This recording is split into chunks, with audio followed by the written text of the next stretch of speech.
السلام عليكم ورحمة الله وبركاته. الحمد لله. الحمد لله الذي نحمده ونستعينه ونستغفره ونؤمن به ونتوكل عليه. أما بعد.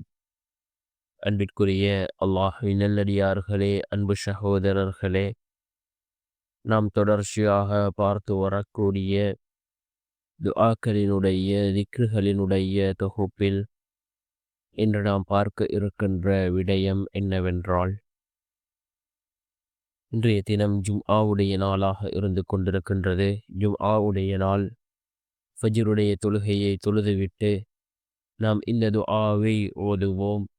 இந்த துஆவை ஓதுவதன் மூலமாக அல்லாஹ் ஜல்ல சுப்ஹானஹு வ தஆலா நம்முடைய வாழ்க்கையில் உள்ள கடன்களை அல்லாஹ் நீக்குகின்றான்.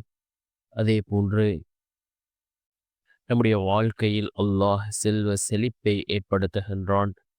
நம்முடைய பொருளாதாரத்தில் அல்லாஹ் அபிவிருத்தியை ஏற்படுத்துகின்றான். அப்படிப்பட்ட மிகச்சிறந்த ஒரு துஆவை தான் நாம் இன்றைய வீடியோவில் பார்க்க இருக்கின்றோம்.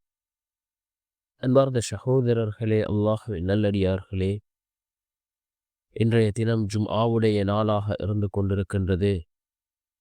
ரசூலுல்லாஹி ஸல்லல்லாஹு அலைஹி வஸல்லம் அவர்கள் கூறினார்கள், சூரியன் உதிக்கக்கூடிய நாட்களிலே சிறந்த நாள் இந்த ஜும்ஆவுடைய நாள் என்பதாக அல்லாஹ்வினுடைய தூதர் ஸல்லல்லாஹு அலைஹி வஸல்லம் அவர்கள் கூறினார்கள்.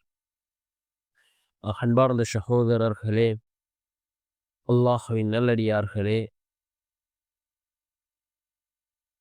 இந்த ஜும்ஆவுடைய நாளில் ஒரு நேரம் இருக்கின்றது. அந்த நேரத்தில் நாம் கேட்கக்கூடிய துஆக்கள் அல்லாஹ்விடத்திலே கபூலாகும் என்று கூறினார்கள் ஸல்லல்லாஹு அலைஹி வஸல்லம் அவர்கள்.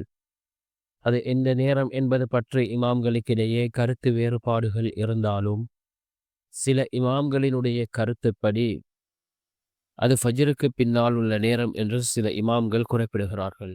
ஆனால் அதிகமான இமாம்களினுடைய கருத்து அசருக்கு பின்னால் உள்ள நேரம் என்பதாகும். இது எவ்வாறாக இருந்தாலும் எல்லா நேரத்திலும் நாம் துஆக்களை கேட்போம். ஏதோ ஒரு நேரம் துஆக்கள் கபூலாக கூடிய நேரமாக இருக்கலாம். நிச்சயமாக அல்லாஹ் நம்முடைய துஆக்களுக்கு பதில் வழங்குவார்.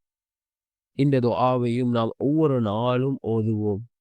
ரசூலுல்லாஹி ஸல்லல்லாஹு அலைஹி வஸல்லம் அவர்கள் கடன்கள் நீங்குவதற்கு சஹாபாக்களுக்கு கற்றுக் கொடுத்த மிகவும் அற்புதமான வசனங்கள்.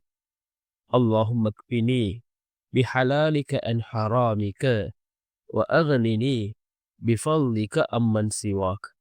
அல்லாஹும்ம க்ஃபினி பிஹலாலிக அன் ஹராமிக வ அக்னினி பிஃபضلிக அம்மன் சிவாக் என்று வரக்கூடிய இந்த துஆவை நாம் அதிகம்